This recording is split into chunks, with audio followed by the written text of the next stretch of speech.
Peletakan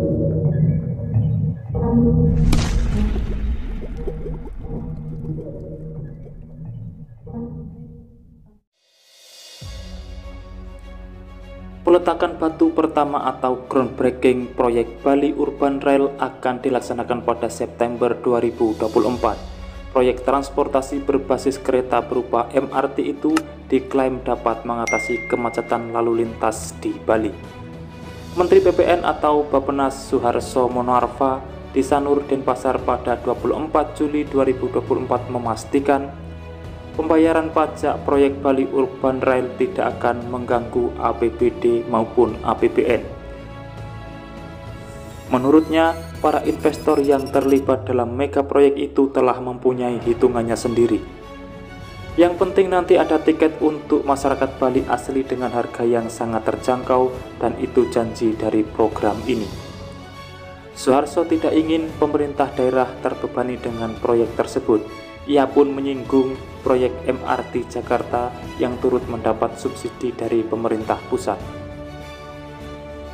Ia tidak ingin mengulang kejadian di MRT Jakarta ke MRT Bali dan juga tidak mau dengan model kereta api cepat seperti Wus.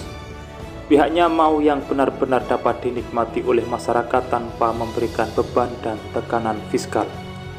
Sebelumnya, PT Sarana Bali Dwipa Jaya atau SDBJ menunjuk PT Bumi Indah Prima sebagai investor utama proyek Bali Urban Rail.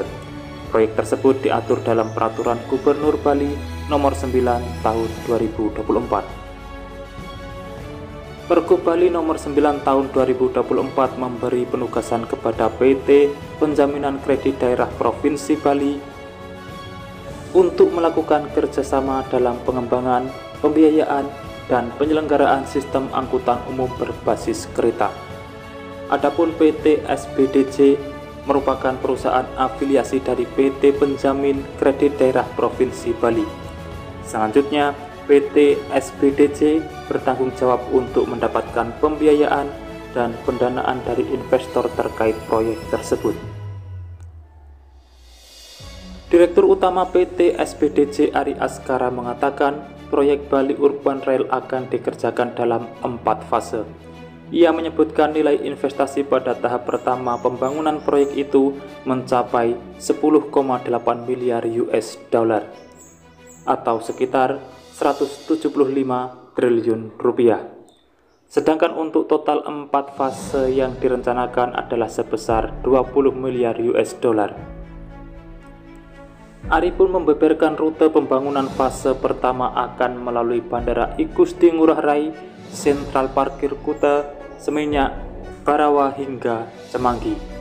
Selanjutnya, fase kedua meliputi Bandara I Gusti Ngurah Rai, Jimbaran, Universitas Udayana, Nusa Dua. Kemudian fase ketiga Sentral Parkir Kuta, Sesetan, Renon, Sanur, dan fase keempat Renon, Sukawati, Unut.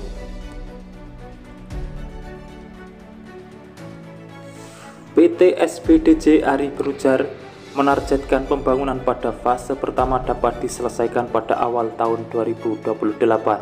Target itu bersamaan dengan fase kedua rute Bandara Ngurah Rai menuju Nusa Dua. Keseluruhan fase 1 dan 2 diselesaikan pada tahun 2031. Ari menjelaskan Bali Urban Rail meliputi pembangunan infrastruktur transportasi berupa terowongan dan rel kereta bawah tanah. Selain itu, juga termasuk infrastruktur utilitas pendukung seperti telekomunikasi, tenaga listrik, air minum, sampah dan limbah, serta transit oriented development. Demikian informasi singkat yang dapat saya sampaikan untuk saat ini, semoga bermanfaat. Dan jangan lupa pantau terus channel ini untuk mendapatkan update informasi di setiap harinya. Terima kasih telah menonton dan saya pamit undur diri. Wassalamualaikum warahmatullahi wabarakatuh. Sampai bertemu di kabar menarik selanjutnya.